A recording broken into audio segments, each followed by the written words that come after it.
See you next week, coming to you from C2E2. See you then.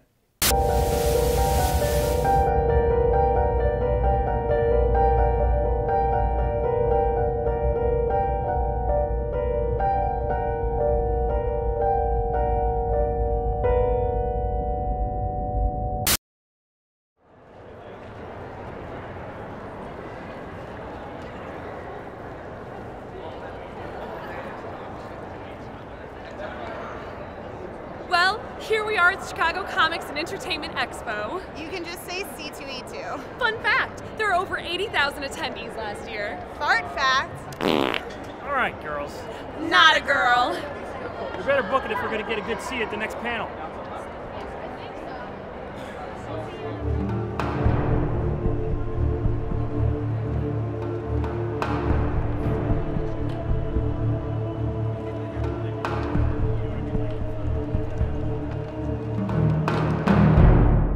My name is Walter Benasiak. For months, I was trapped in the evil Dino Rob's Dino Dimension, a place where I was duplicated dozens of times. Eventually, I managed to escape, but now, Dino Rob is sending his army to take me back. With the help of my friends, we fight them off and hope to ultimately take down this deranged dinosaur. The more we count down, the weaker he gets. This is Top 5.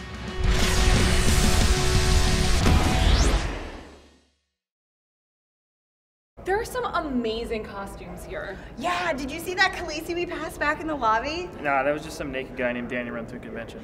Huh. Still better than Bat Nipples, though. Good point. That was definitely one of the worst superhero movie casts. Oh, but there's so many more worse ones. Mine's moving. Oh God. Number 5. Green Lantern in Green Lantern. The highly anticipated live-action Green Lantern was met with debate after releasing their first trailer. A lot of viewers noted that although a trailer wasn't necessarily indicative of the final product, Hal Jordan's full CGI costume looked less than perfect. The decision was made, for better or worse, in hopes that digital effects could create a material that transcends what's physically capable by practical effects. The aim was to show the suit as a construct of the power ring, making every detail rich and conducive to the fictional aerodynamics. But what it felt was artificial. Everything draws your eyes to his existence rather than just existing. His mask isn't actually sitting on his face, it's a lie. The muscle details make it feel as if his muscular system was sitting on the outside of his body. Even his feet are super disturbing. Remember when toe shoes were a thing? This is somehow worse. Ryan Reynolds didn't know what the final result would look like since he spent the majority of filming in a motion capture suit, but I have a feeling we'll be seeing him back on this list momentarily.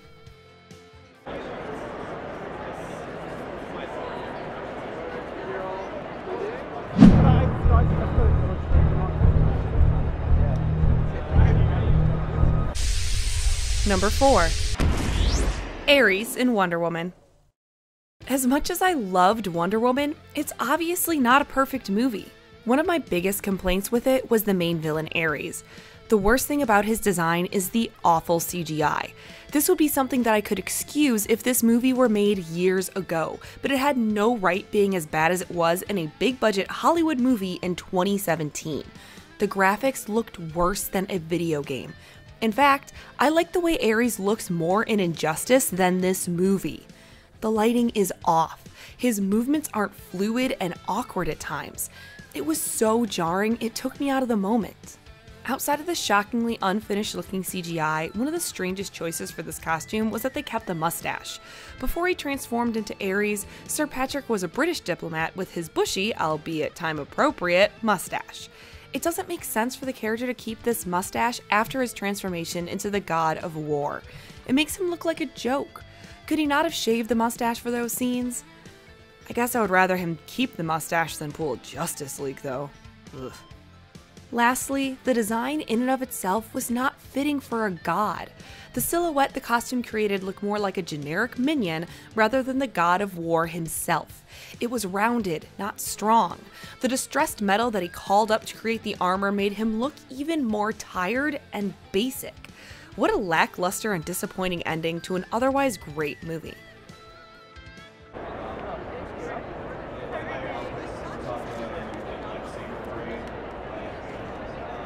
Number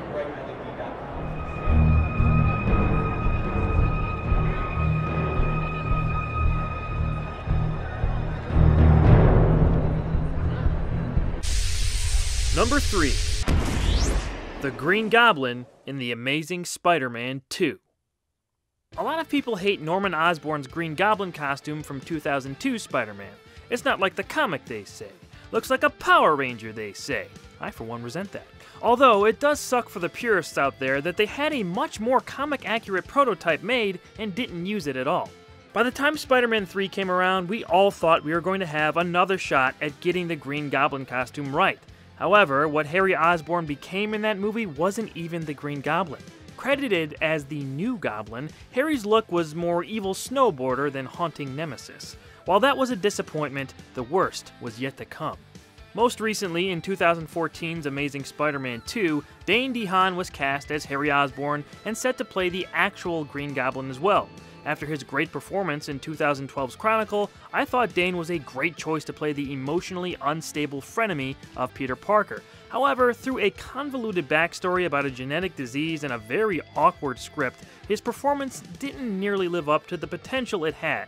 When he transforms into the Green Goblin towards the end of the film, we got something. He didn't look like the Green Goblin, but it sure was something. Peter. I can't blame Dane for this. He's trying to be menacing. He really is. I don't know who could come off as intimidating in an outfit and makeup like that. He's got a boring little battlesuit that couldn't be more generic, and they made his face look like he's been tripping on bath salts for 3 weeks. They even gave him a little flippy-doo in the back of his head. Why is that there? Is this the Green Goblin or a rejected fast food mascot? Look at me! I know, Dane. I'm sorry. So sorry.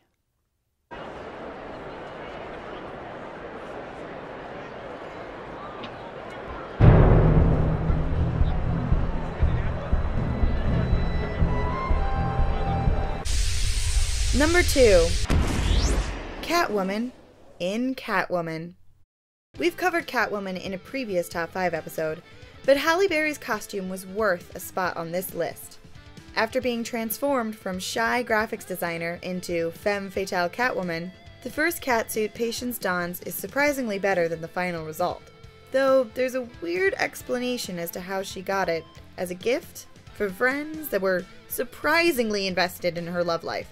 It's still more of an explanation than we got for where this came from. This is barely an excuse for a top. There's no back, and the push-up bra is hardly attached at her bust. Oh, but thank goodness for those belts holstering it down across her torso. How would one steal diamonds in that? I would constantly be occupied thinking something would fall out. Have you ever worn jeans with some fashionable distressing over the thighs, and you sit down and your thighs pour over the little holes? Imagine that in leather, and all the way around your butt. It's clearly not based on any source material, which in and of itself is not a sin, but the final product has to make the deviation worth it.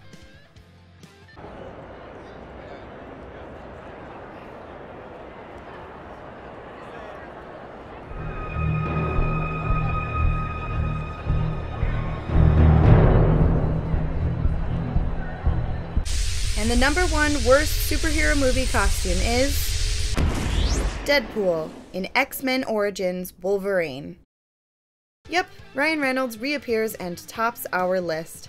For starters, this movie seemed genuinely confused about what made Deadpool so intriguing. This bastardization makes his special abilities an amalgamation of other mutants, like teleporting, optic blasts, and extending metal through his arms. Wade Wilson is known for breaking the fourth wall, and his bad habit of telling jokes at inappropriate times.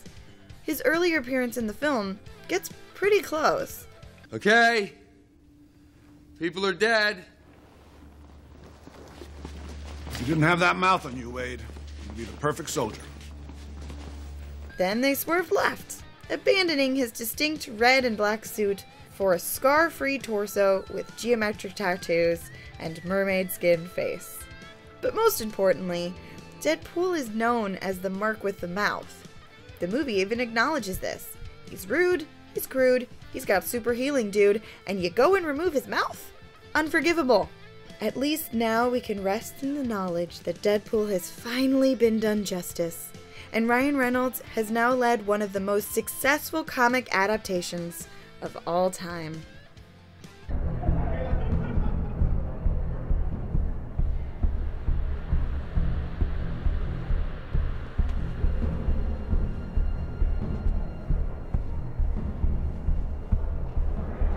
Yes, it is I, the Tower of Power, the skyscraper of terror.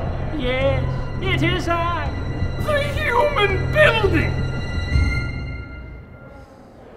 Able to grow to the size of a small building.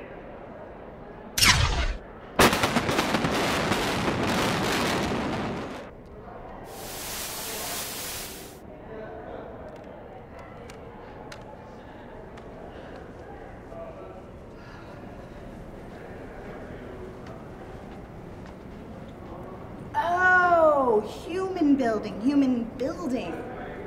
I thought this was a Westworld panel.